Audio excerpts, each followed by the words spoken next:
There are business leaders that are making so much more than profit in their enterprises. They're elevating their businesses, teams, and themselves to add more value. And so can you. Welcome to the Chris Cooper Business Elevation Show with host Chris Cooper. If you were looking for ways to elevate success while contributing to a better world, you'll want to listen in for the next hour. Now here's your host, Chris Cooper.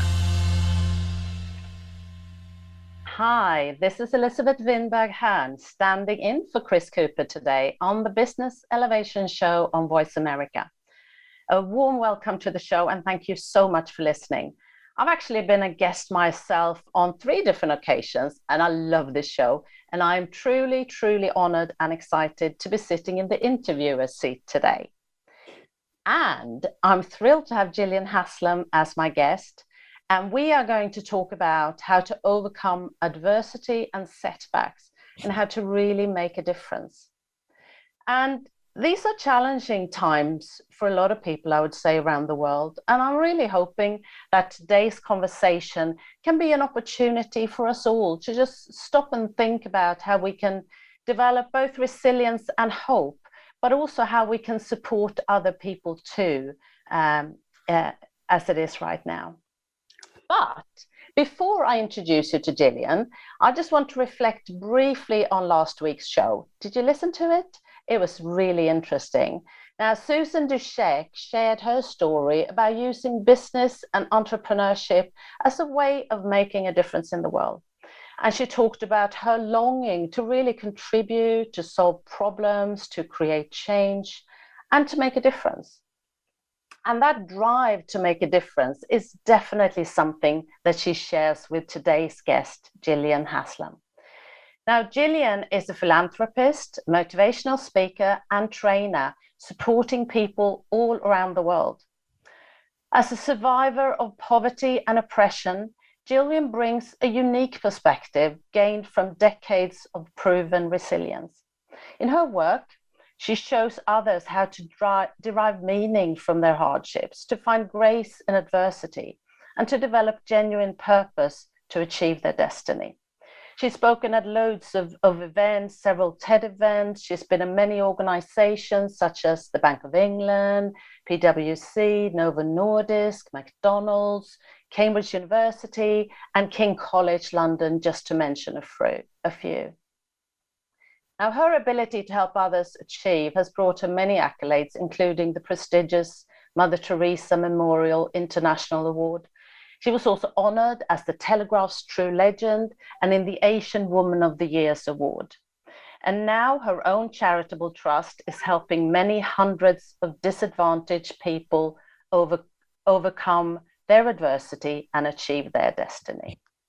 So welcome, Gillian. Great to have you on the show. How are you? I know you've been traveling a lot lately. What have you been up to? Hi, Elizabeth. Thank you so much for having me. It is an incredible honor to be interviewed by you. Yes, I have been traveling quite a bit after COVID. You know, my sister calls me the Phantom. She says, sometimes you're here and sometimes you're there, but you're all over the place. Nice. Yeah. But I think after COVID, traveling for speeches and work became so important since we were all mainly housebound.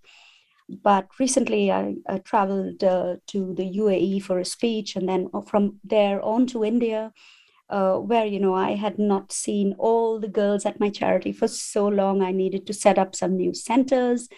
I needed to, set up a new beauty salon, a new play school for kids, meet all my girls. So it was really great to be there. Yeah. Oh, I can imagine. Are you jet lagged then? You've been whizzing around like that. Are you fine? I was a bit, but then I'm quite good at fighting these things. It's not a problem at all. I remember going for speeches and coming back very, very late at night and then getting on the bike in the Oh, really? gym. Yeah, just to test myself to make sure that, listen, Gillian, you can do this. And even at 10 o'clock in the night, I can get on the bike, in the gym. which Wow. we have at home. And I kind of like to put myself to the test at every given point. Clearly, clearly. Wow, that's very impressive. I need to think about that one. I do like my bike, but I haven't done that as yet. So I should think about that, Jill. I might be something for me to try out as well.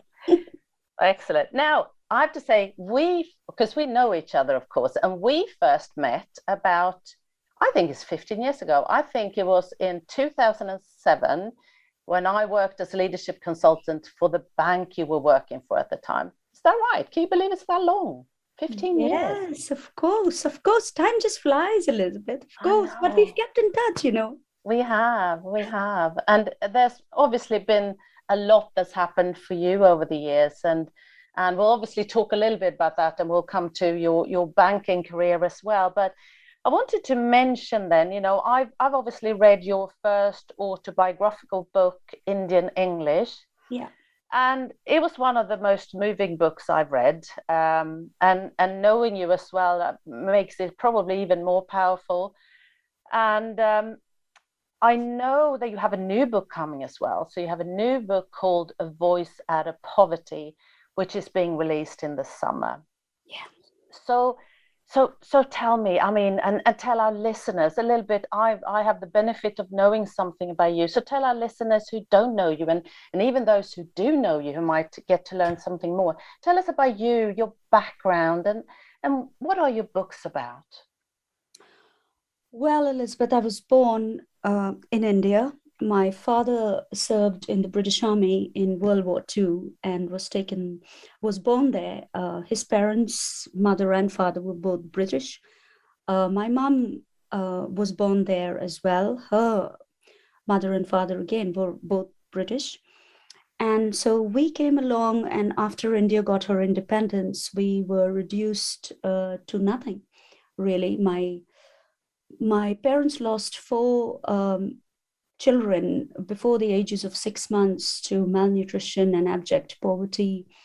My little sister Vanessa and myself, were moved from pillar to post. We stayed in many people's houses when we were probably aged 2, 3, 4, around that time. Sometimes people kept us and took care of us, and sometimes they just asked us to move on because they couldn't keep us any longer.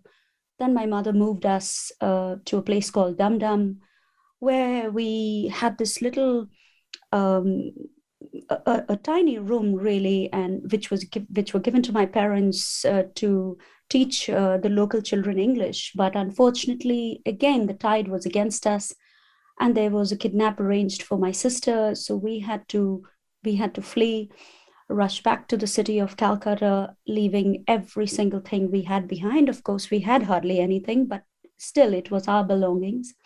When we came back to Calcutta, on the way, my father almost got a cardiac arrest on the train, was very ill. My mother put him into the Salvation Army. It's really a place where they take care of ex-servicemen.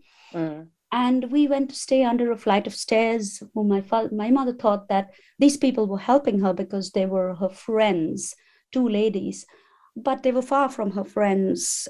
We have witnessed certain things which no child really should witness, and it was very tough for us. It was a communal area under the flight of stairs where people washed their clothes, bathed their children, washed their utensils, even went to the toilet, and we slept, right there. And when my father got better, we moved to a proper little room, which was 8 by 10 feet, where over 3,000 people shared 3 toilets. We filled water from a tube well. The drains overflowed on a daily basis into our little room. It was very, very tough living. We hardly had any electricity because, of power failure, etc., continuously. And it was just crippling poverty that we grew up in. And the book that I've written, again, it's very much a revised version to Indian English, but it's rewritten with a lot of more facts. It's also rewritten for me to absolutely tell the whole story and try to help people all over the world who are experiencing the same things to understand that it's not what happens to you, in Maya Angelou's words, but it's what you do about it. So Voice Out of Poverty is basically the good, the bad, and the ugly of what happened to us. And it's basically to tell the world that success is not, just the act of, a person making it through and being successful, but it's rather the act of reaching back and helping others through and taking others through with you. That is what makes you successful in the end.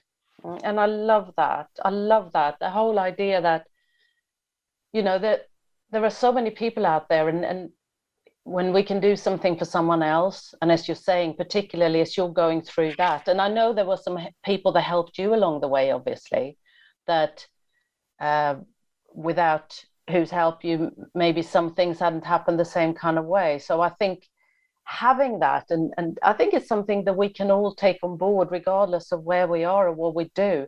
How can we reach out and help other people, though, almost like a way of paying back, I guess, or paying it forward?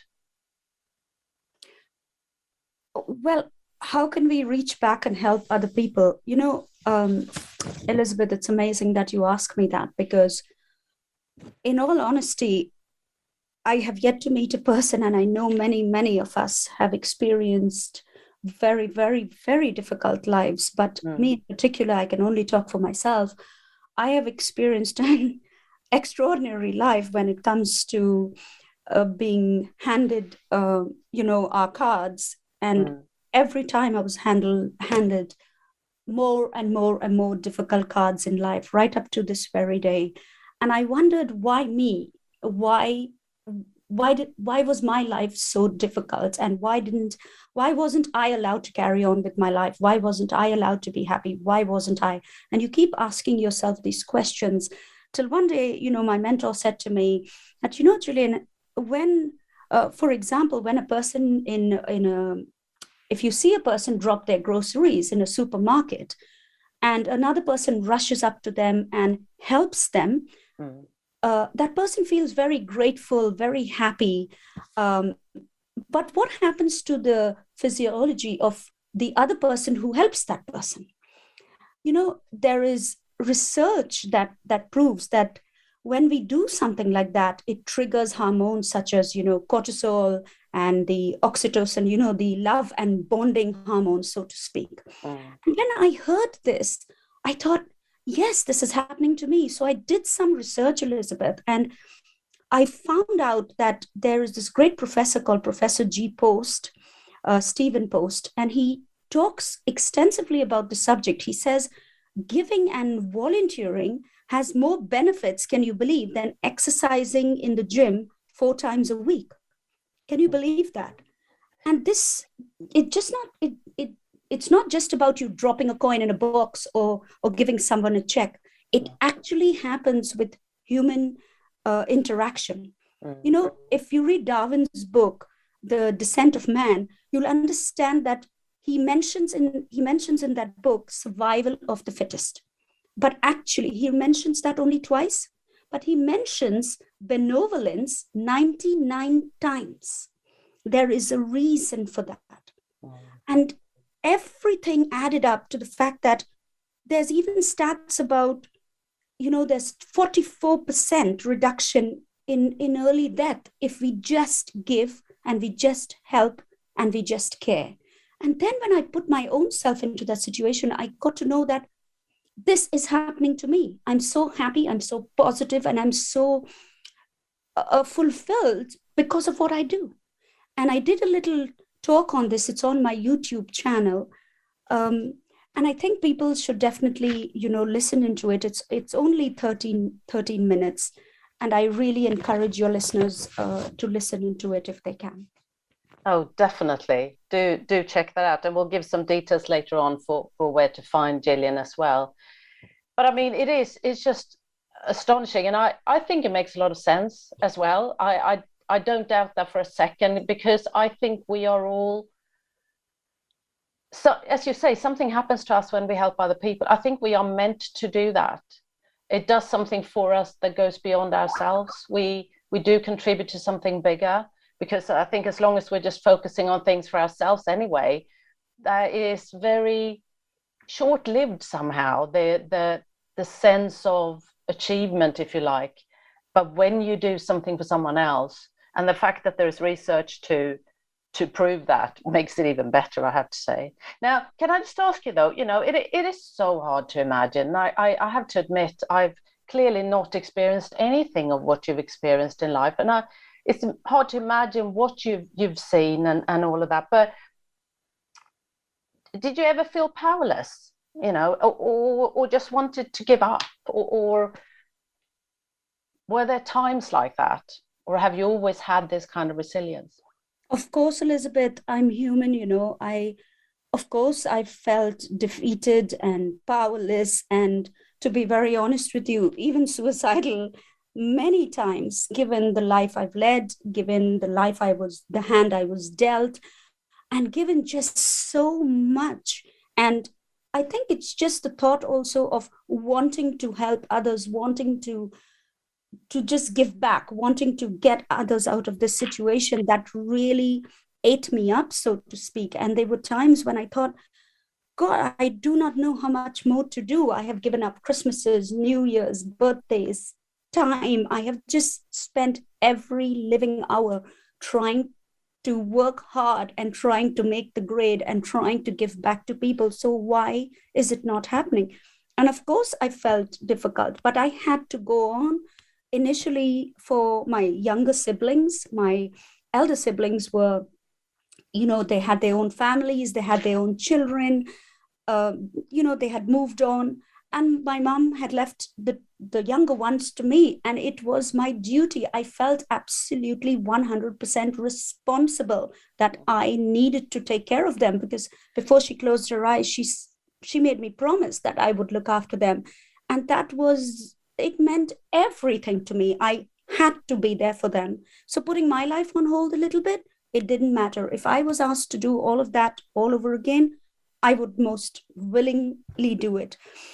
And my dad always used to say that, when he was in the army, they used to walk, for miles and miles and miles on end, and they used to carry wounded soldiers with them, and even soldiers who had died, etc. And then they used to take a break and rest. And even then, his commander used to line them up and say, no rest. You will all stand up firstly, and you all will all remember that it is not time to quit. So you don't quit. And they wanted to quit. Their wives were keeping on writing to them and saying, send more money. And they didn't have any more money to give. So my dad always believed in this thing of, you never quit. Just like when you're in the army, you could be court-martialed as a deserter or something like that. Absolutely. Say, you're not. You just don't quit. I mean, it's extraordinary, I have to say. Now we're going into time's just flying by here. We are going to be going into a commercial break in just a few seconds, but we'll be back in a couple of minutes, and we'll continue to talk about how to overcome adversity and to develop resilience and hope, and really help other people in the process, which you are sharing so eloquently, Gillian. So stay with us. We're going to be back in just a couple of minutes. When it comes to business, you'll find the experts here. Voice America Business Network. Would you like to work personally with the host of this show to help realize your potential? Chris Cooper supports business leaders and high potential individuals to achieve greater success in their businesses and careers. Support includes the opportunity to join a high return group mentoring and mastermind program called the Achiever Program. One-to-one mentoring and coaching, facilitated leader development workshops and speeches. Email info@bemoreachievemore.com to arrange a free, no obligation consultation to see how Chris and his team can help you. Voice America programs are now available on your favorite connected device, including Amazon, Alexa, and Google Home. Through streams with Apple Podcasts, TuneIn, and iHeartRadio, listening to your favorite show is as easy as saying the show name followed by the word podcast. Hey, Alexa, play Finding Your Frequency podcast. If that doesn't work, try adding on TuneIn or on iHeartRadio or on Apple Podcasts. We hear it and read about it every day in the news. America is heading over a fiscal cliff. Home prices are still receding and unemployment growing. How can you preserve and increase your wealth in this kind of economy? Tune in to Turning Hard Times into Good Times with host Jay Taylor. Jay will explain the decline of our monetary system and the economy and will give you winning investment ideas and the tools to protect and increase your wealth. Turning Hard Times into Good Times with Jay Taylor can be heard Tuesdays at 3 p.m. Eastern Time, 12 noon Pacific Time on the Voice America Business Channel. When it comes to business, you'll find the experts here. Voice America Business Network.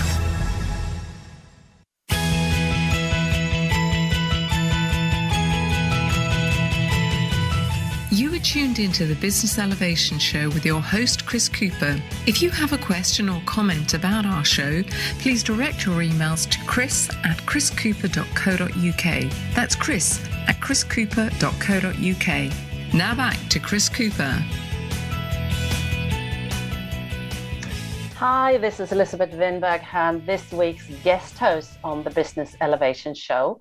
And I'm back here with Gillian Haslam. And before the break, we were talking a little bit about Gillian growing up in poverty in India, and with a lot of hardship and a lot of challenges and sadness for her family and a lot of things going on there.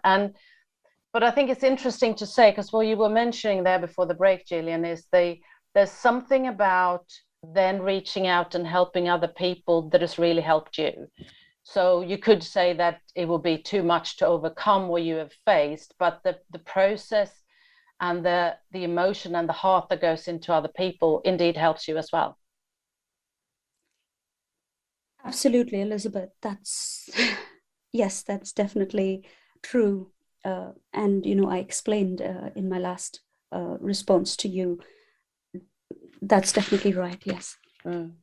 And interestingly enough, not only have you got a new book coming out, but your life story is also becoming a feature film. So what's that like? That must be quite an interesting process. I'd probably be quite daunted if my life was going to be made into a movie.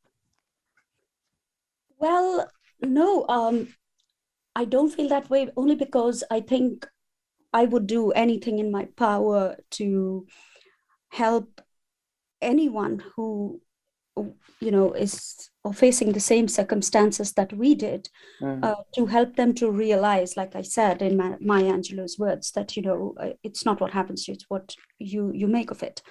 And I think when I wrote the first book, I just wrote it with a view to be able to hand and put that book into every little girl and boy's hands and say to them, read this is my story. And I know from my own experience that if I could do this, so can you. So even when I go back to Calcutta, they gather 8 and 10 schools of kids and pack them into these parks. And then I speak to them and they all call you Didi, ma'am, or auntie. And I always say to them, I can take you by your hand right now and I can show you the little room where we lived. I can show you where I fell down with a bucket of water, and I can show you where I had my boyfriend throw letters to me, and I can show you, how sick I was, and I can show you, everything. And you've got to believe me that I lived here just like you, but I made it through, and so can you.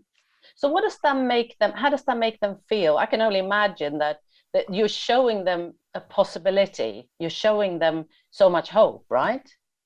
Yeah, at first, if you listen to some of the videos on YouTube, you'll know at first, they come in so shy and they don't talk, etc. And then, of course, the first thing that never stops are the selfies. Of course. And yes, and then the questions never stop. So sometimes I can go over for a speech and I could be booked for an hour and I'm kept there for 7 hours or 8 hours because they just have so many questions. And honestly, Elizabeth, I could spend my life there just trying to help them and inspire them with stories and anything that I possibly can do to help. Oh, I can imagine. Goodness me.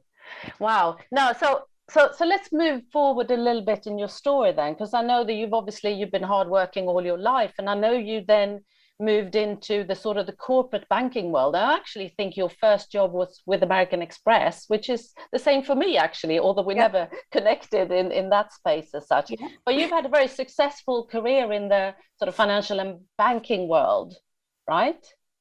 Yes, I've been very fortunate. My first job, it was just a temporary stint at Amex, but at Bank of America really was the toughest interview that I managed to pass out of 250 girls. And after months of testing and interviewing and meeting, all of the senior people in the organization, but I managed to get through, and I learned something from that. I actually just sat and told the CEO every single thing about myself and why I wanted the job and why I was so determined to help my little siblings. And I thought that he wouldn't give me the job, but then he sent the appointment letter to my home, and I couldn't believe my luck. I just couldn't. And I've always wanted to write a book saying a banker changed my life, and he did. I love that. But there's something, I imagine there's something so powerful for that banker to hear the passion in your purpose. You're not just, you're there to do something, and you're doing something with your life and you're doing for other people. It sort of takes away any anonymity of a person who comes and just applies for a job. Yes, but he's always seen that. He always knew that. And that's why, I said to him, Ambi, just give me 2 jobs. I'm happy to do 2 jobs. And he gave me 2 jobs. And at Bank of America, I was doing 2 jobs. Even when I came here to this country at RBS, I walked into my boss and said, give me 2 jobs. And he said, Julian, that doesn't happen in this country. And I said, no one needs to know. You can still give me 2 jobs. And he did. And I did 2 jobs. And I was so happy to do it. I spent every waking hour there, and I was determined to learn what these guys knew. I wanted to learn. So I walked in, even at Bank of America, I walked in and asked the CEO, will you mentor me? And at RBS, I did the same. I said, will you mentor me? I want to know what you know. I want to learn from you. I remember, again, joining both the banks, and at first jumping on to, the online trainings and trying to do every single training I could get my hands on, just to learn more and to do more and to just, get myself educated enough so that I could just do what I wanted to do, Elizabeth, But there's such a drive there. Again, is that passion in your voice. And I'm thinking as well, when you're going to someone very senior and asking to be mentored. And I think it's such a reminder and it's a great reminder for me, for sure, that if you don't ask, you don't get. It's as simple as that. You have to. I just believe in that theory. In my next book, The Irrepressible Mind, one of the lessons is don't forget to ask for help. Yeah. You must learn to ask for help because people will give it to you. So true. Gosh. Oh, and can I say, so then you left India. So were you 30 when you left India and moved to the UK? What was that like? You were going back then you're going to your family's roots. What was that all like?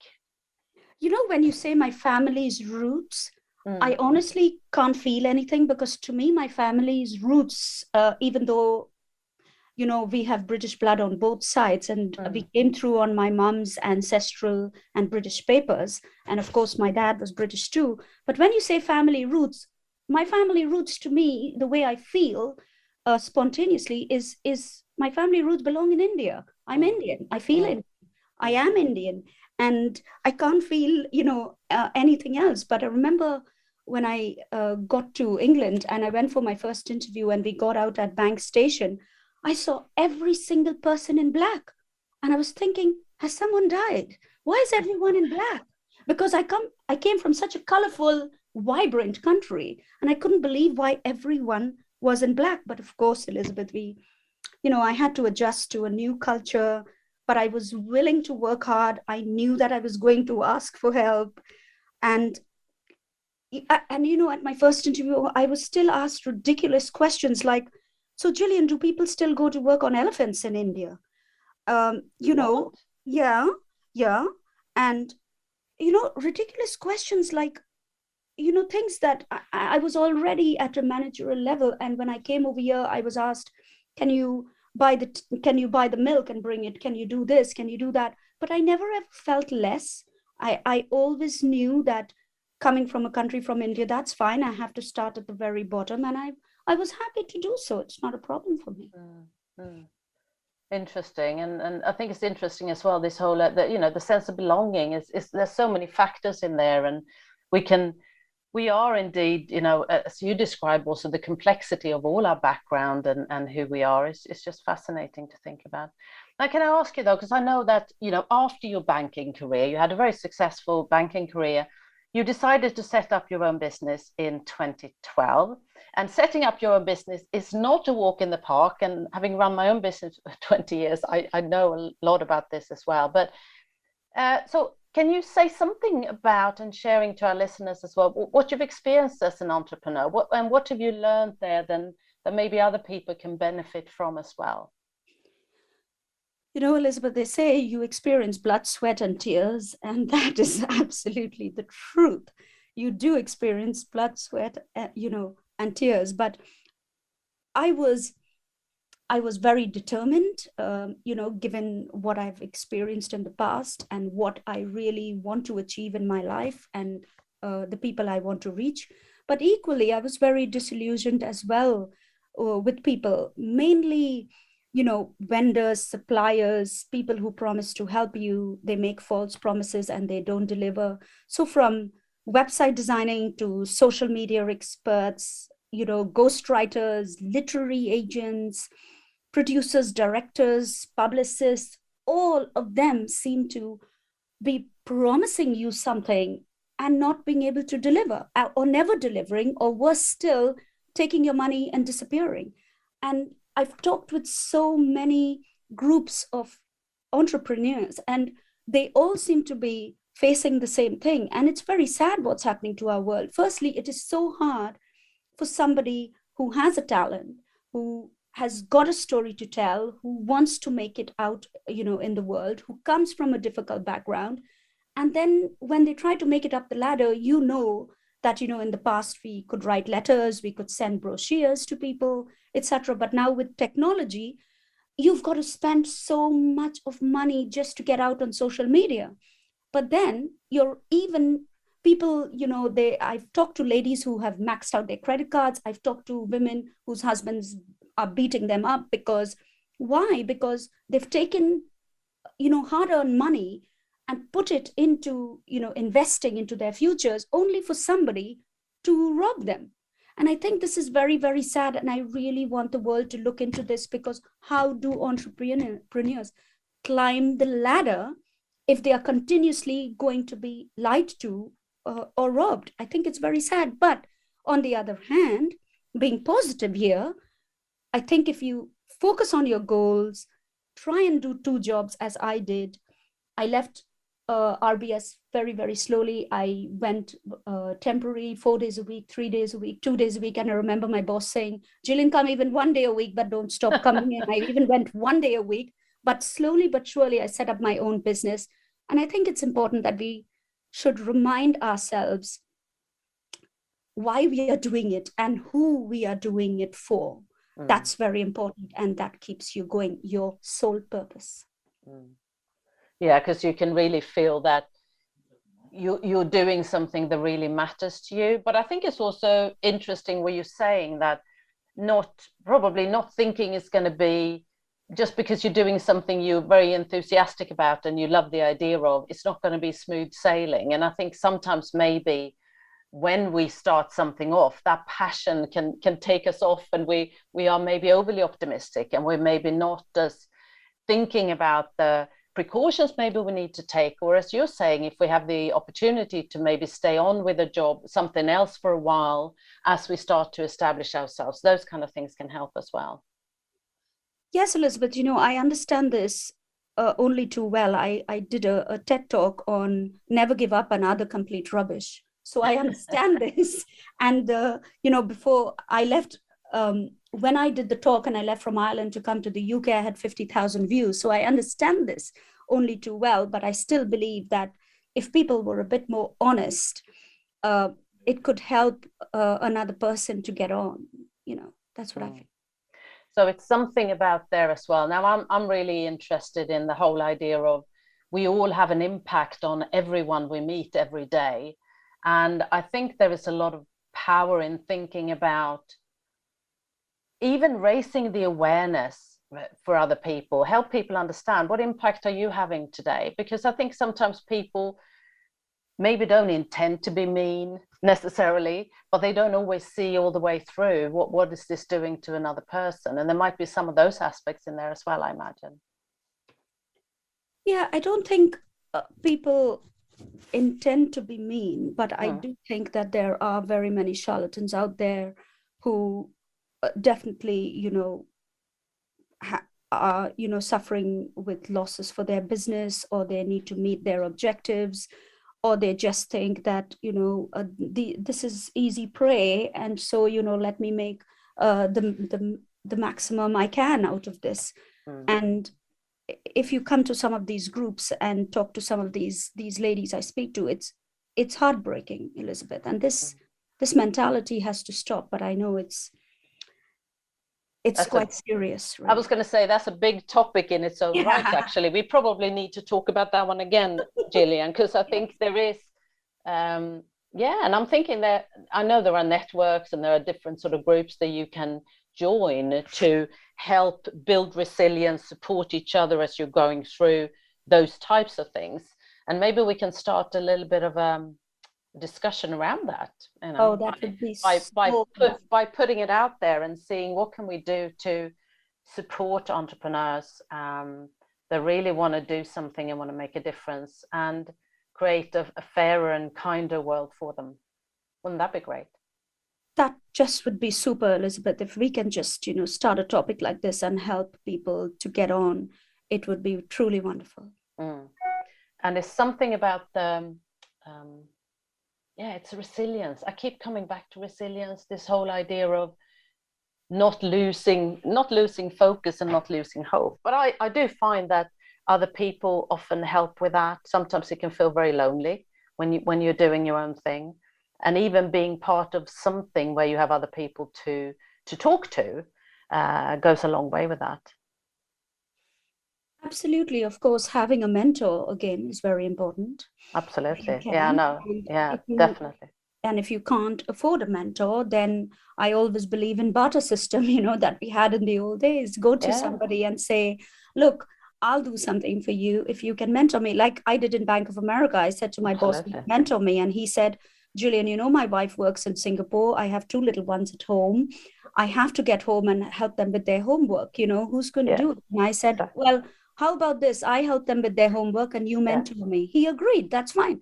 That's wonderful. Absolutely wonderful. I love that. Now we're going to go to commercial break again. I can't believe it. Time's flying again. We are going to be back in a couple of minutes. So stay with us. From the boardroom to you, Voice America Business Network. Would you like to work personally with the host of this show to help realize your potential? Chris Cooper supports business leaders and high potential individuals to achieve greater success in their businesses and careers. Support includes the opportunity to join a high return group mentoring and mastermind program called the Achiever Program. One-to-one mentoring and coaching, facilitated leader development workshops and speeches. Email info@bemoreachievemore.com to arrange a free, no obligation consultation to see how Chris and his team can help you. The latest business information is made simple with the Voice America Business Network. The professionals in the business world bring you live talk radio shows featuring an array of business topics, strategies for building wealth, sales and marketing, stock trading, investing, and business technology. Voice America Business hosts are professionals in their fields and bring to the airwaves weekly business discussions that offer up-to-date information, advice, and education. The Voice America Business Network. The bottom line in business talk. Have you become a member yet? Sign up now to become a member of Voice America. It's always free and easy. Plus, you get to take advantage of some great member benefits. Get unlimited access to millions of hours of on-demand content across all of our channels. Keep track of your favorite episodes, shows, and hosts in your own customizable library. Find out what shows you might be interested in based on your favorites. Plus, you get insider access with our newsletter.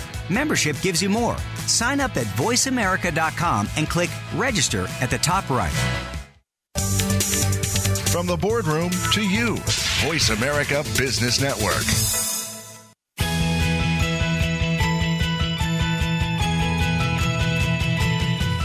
You are tuned into the Business Elevation Show with your host, Chris Cooper. If you have a question or comment about our show, please direct your emails to chris@chriscooper.co.uk. That's chris@chriscooper.co.uk. Now back to Chris Cooper.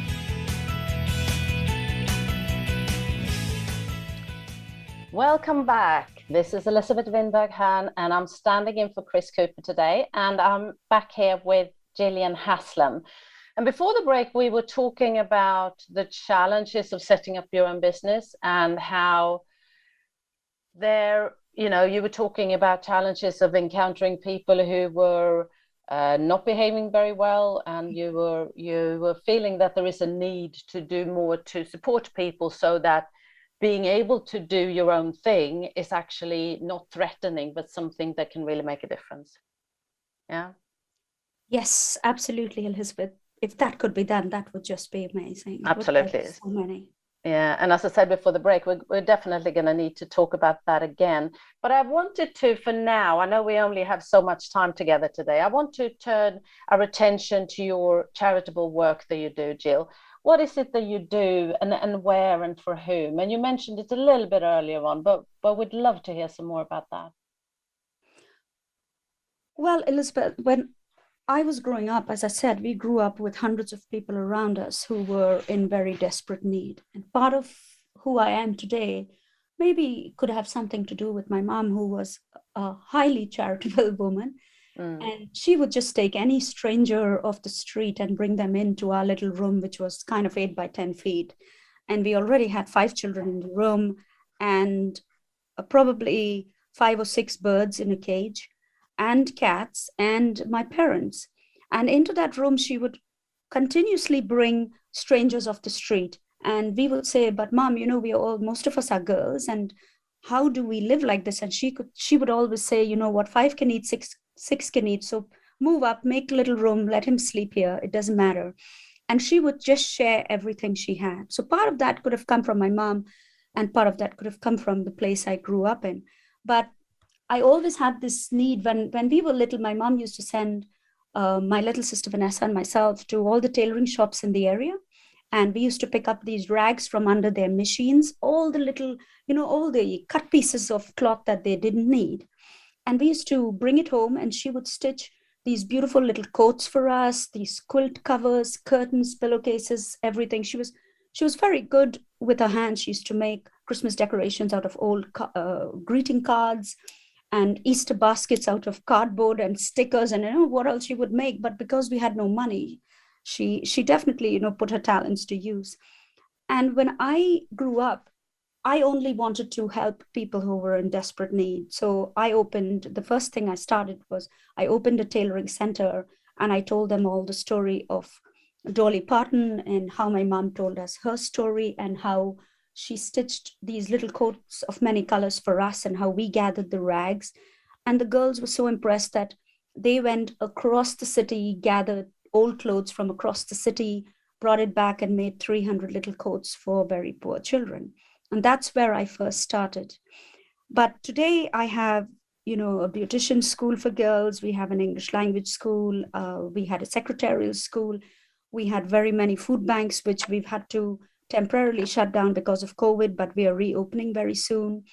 And we have, again, I'm trying to open another center in another part of the city to help other girls. And there's always work to be done to try and expand on trying to reach as many people as possible. Mainly girls and women who are struggling, like myself. And this is all in India, right? Yes. But I do a lot of work here. I received an award from the Advertiser newspaper for speaking at the maximum number of schools in the country, because I had gone, and delivered speeches and trainings to very many schools and universities here, pro bono, of course, no fees at all. So what's the difference in talking to students in the UK and in India, or is there a difference? Is the message different, or is the context different, or how would you describe that? I think I've received some glowing testimonials from people here, and I still keep in touch with a lot of the students, and I still coach a lot of them, and I help a lot of them. But I think the difference is when you deliver a speech or a training here, you're called in and you can leave on time. In India, when you go in for, like I said, a 1 hour or 2 hour speech, you're kept for 7 or 8 hours because they are just hungry for information. They want to know everything, and they really want to improve their lives. So it's magical, really. It certainly sounds like it. Sounds amazing. And I know, of course, and you know, it warms my heart to think about you have had so many recognitions for your work, including the prestigious Mother Teresa Memorial International Award. And it would be great to hear more about that. What was that all about? You know, I didn't even know that I didn't even know if I deserved that award. I was just working, you know, from my passion of what I really wanted to do as a little girl. I never ever wanted to be a doctor or a nurse or an engineer or anything. I just wanted to help hundreds of people. That was my passion. And obviously, being born in Calcutta, when we were little girls, we used to go to a place called a presbytery, which is like a church compound. And we used to queue up every Friday for the Sisters of Charity. And they used to come to that place and give us a packet of biscuits. They used to give us a bag of old clothes, all sent from Western countries mainly. And they used to give us a packet of powdered milk.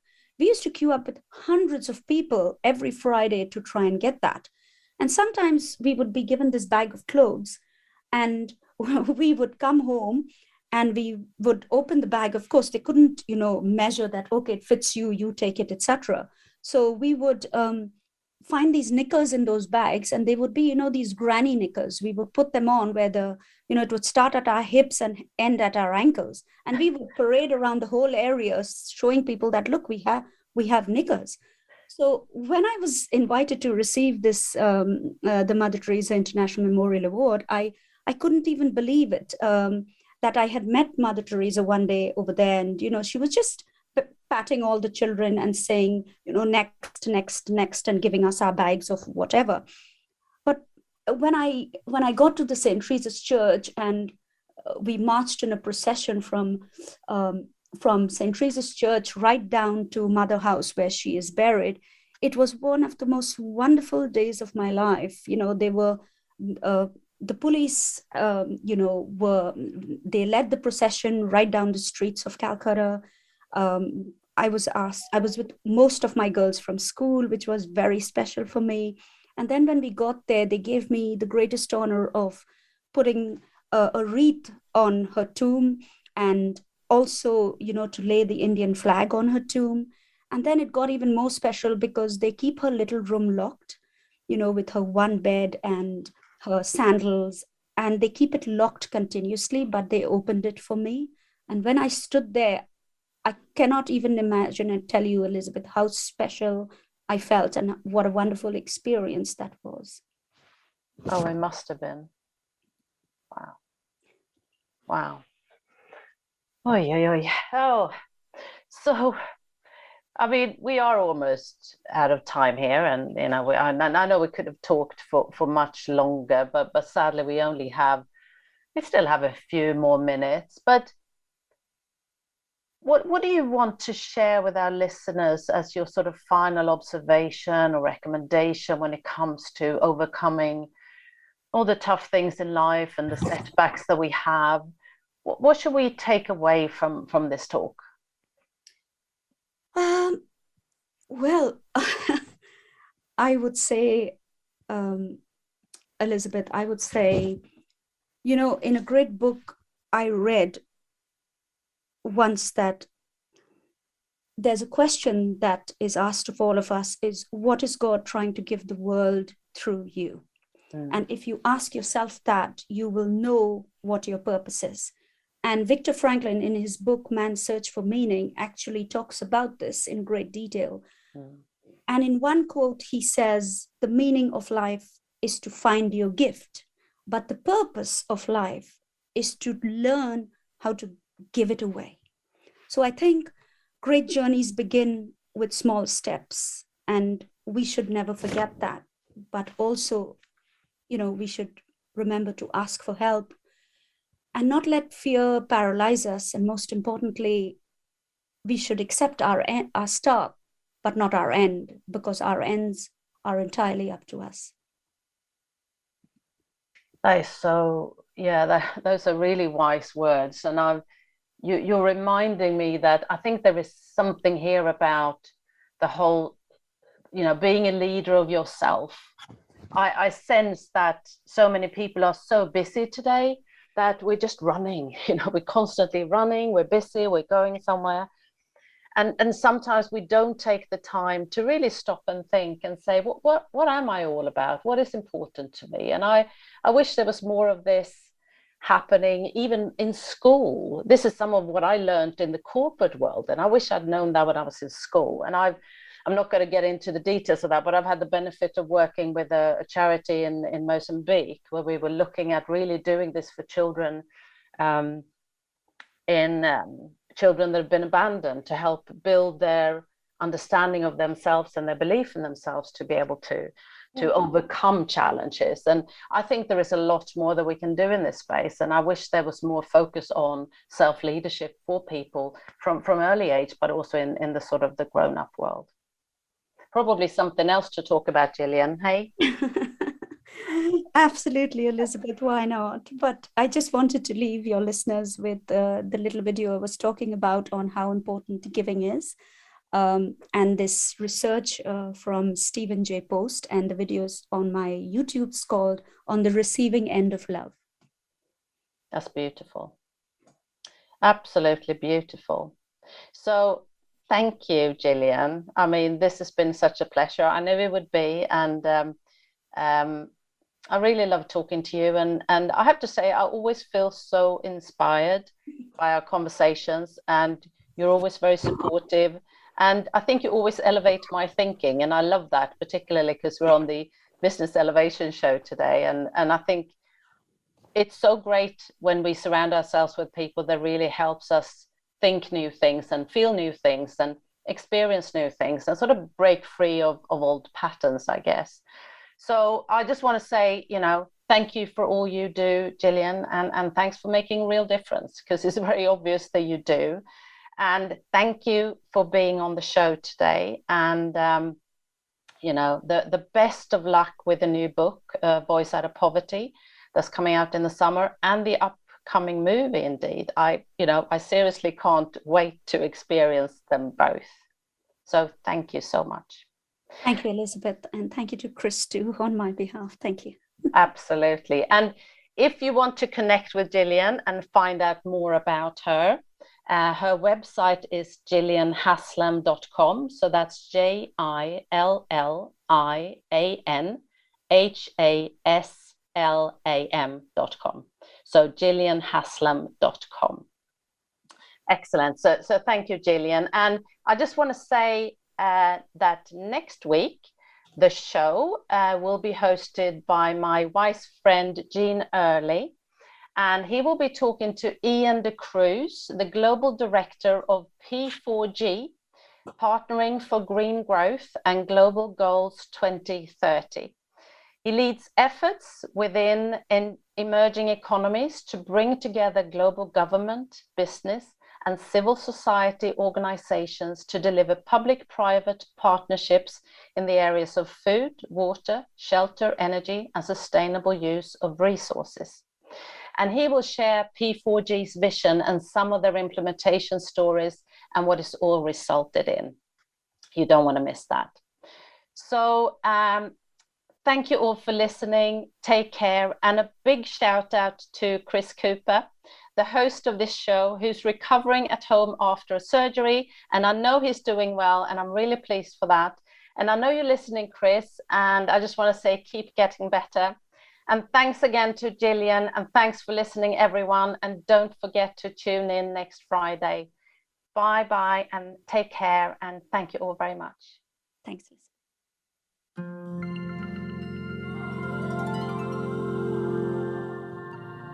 We thank you for listening to the Chris Cooper Business Elevation Show.